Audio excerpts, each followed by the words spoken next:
Bonjour à toi chers spectateurs et aujourd'hui parlons d'un énorme film, Silence, le nouveau long métrage de Martin Scorsese. L'histoire, nous sommes au XVIIe siècle, précisément en l'an 1633, et alors que le clergé vient de perdre toute trace du père Ferreira au Japon, il va confier à deux prêtres portugais, Sebastião et Francisco, d'aller au Japon en fait et d'essayer soit de le retrouver, soit de trouver une trace du fait qu'il aurait abjuré la présence de Dieu en public.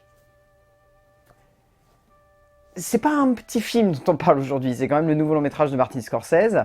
Martin Scorsese, il n'y a pas vraiment besoin de le présenter. Et son film était extrêmement attendu. Alors déjà parce que ça fait un petit moment qu'il est distribué aux États-Unis, parce qu'il y en a certains qui considèrent que c'est un de ses meilleurs films, mais surtout que c'est un très gros projet parce que Martin Scorsese le porte depuis quasiment plus de 25 ans. Il avait fait la première version du scénario avec Jay Cooks au tout début des années 90. Ça devait se tourner juste avant Gangs of New York. Non, juste après, et à la place il a fait Aviator. Et donc c'est basé sur un roman de Shusaku Endo, qui a déjà été adapté au cinéma en 1971. Et c'est un film monumental.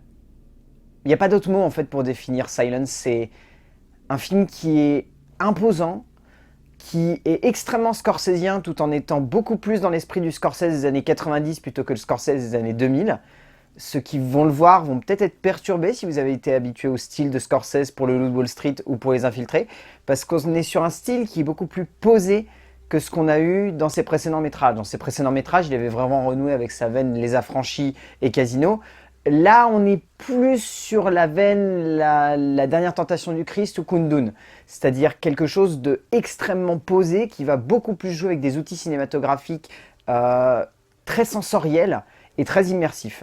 Au niveau du scénario, donc, qui est basé sur le roman de Shusaku Endo, écrit par Jay Cox et Martin Scorsese, c'est seulement la deuxième fois dans sa carrière que Martin Scorsese écrit un scénario, après celui de Casino. Le scénario est impressionnant parce que il est extrêmement scorsésien en tant que tel. On a une voix off qui est pas du tout surappuyée, qui est extrêmement suave et qui emmène tout le film, et qui a une énorme intelligence parce que dans son dernier bout de temps, il utilise la voix off avec une finesse absolument folle. Sinon, en tant que tel, il arrive à créer des personnages qui sont vraiment intéressants et il arrive surtout à développer des thématiques qui sont extrêmement complexes. La place de la foi dans le cœur d'un homme, la place de la foi dans la manière de la concevoir dans le quotidien. Et c'est avant tout un film qui, au-delà de parler de la foi, parle avant tout des êtres humains et de notre propension à vouloir absolument imposer quelque chose aux autres, là où il faudrait simplement laisser cette pensée prendre une place si elle a envie de prendre une place. Il y a toute une thématique qui est renouée tout au long du film, c'est la place de la forêt en fait. Parce que les Japonais comparent la difficulté qu'a la religion chrétienne à prendre une place dans la communauté japonaise à une forêt. C'est-à-dire que si on plante la graine dans une terre où elle n'est pas faite pour être plantée, elle ne va jamais prendre et donc elle ne va pas prendre racine. Or, le personnage de Sebastião, lui, est persuadé que toute terre est fertile. Toutes les terres sont bonnes à être prises et à prendre racine. Toute graine est bon à prendre racine dans n'importe quelle terre.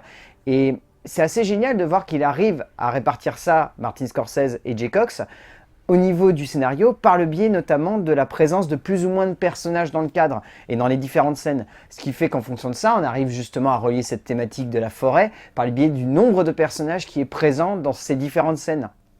Et c'est assez génial de voir ça, genre les scènes où il va y avoir des remises en cause, c'est des scènes où il va y avoir 2 ou 3 personnages grand max dans le cadre. Les scènes où il va y avoir des difficultés par rapport à la foi, et où justement on va nous montrer le personnage de Sebastião qui va absolument obliger les gens à penser de telle manière, il va y avoir plein de personnages, et il y a plein d'idées comme ça au niveau de la scénographie, ça montre que Martin Scorsese, quand il conçoit un scénario, même s'il n'est pas crédité, il est toujours un petit peu présent, et là il y apporte vraiment sa patte là-dedans dans ce genre de thématique. Et la mise en scène, elle est phénoménale, la mise en scène. Déjà, il y a une utilisation du son qui est extraordinaire, mais quand on fait un film qui s'appelle Silence, on s'attend forcément à ce qu'il y ait une utilisation extraordinaire. Le son est pile dans cet esprit-là. Il est magnifique, le son. Il est impérial, même. La scénographie est beaucoup plus posée, comme dit auparavant. Alors, il y a des gimmicks purement scorsésiens. Le travail du montage avec Thelma Schoonmaker, là, il est encore une fois au cordeau. C'est phénoménal. Le travail du montage, il a vraiment une rythmique Scorsese. Là, c'est un film qui est beaucoup plus lent, c'est-à-dire que Pour vous donner un ordre d'idée, Le Loup de Wall Street qui durait quasiment 3 heures va vous donner la sensation de passer beaucoup plus vite que Silence qui dure 2h40.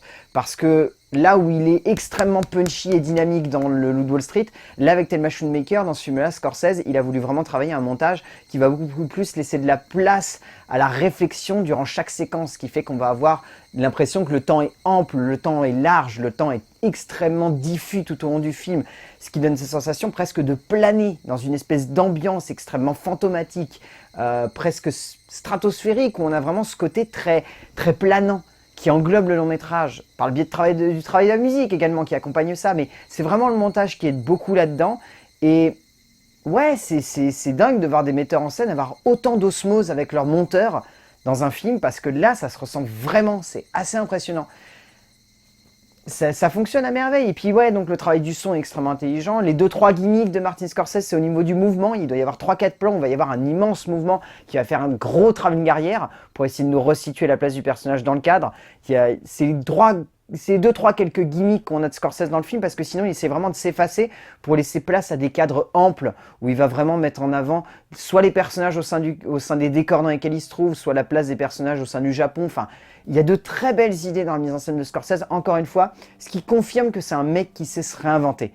Il s'est jamais reposé sur ses acquis en tant que metteur en scène. Il place des gimmicks, il place des effets de style, mais il ne se repose pas totalement sur ce qu'il a composé dans ses cadres et sur ce qu'il a fait dans son travail auparavant. Il se renouvelle constamment et ce film en est la preuve formelle. Et puis le casting, qui n'était pas du tout celui-là prévu à la base, est juste parfait. Genre vraiment, il est juste génial quoi. Enfin, Adam Driver et Andrew Garfield sont exceptionnels, même si Adam Driver a un rôle plus secondaire qu'Andrew Garfield. Andrew Garfield, le mec qui vient à peine de nous asséner un coup de massue avec Tu ne tueras point, il nous re-explose la gueule avec Silence. Il est phénoménal, il emporte tout le film. Et Liam Neeson aussi, Liam Neeson qui a un rôle qui est extrêmement mystérieux. Enfin, tous les acteurs de ce film sont extraordinaires. Tous les acteurs japonais de ce long métrage sont juste excellents, vraiment excellents. Silence est excellent.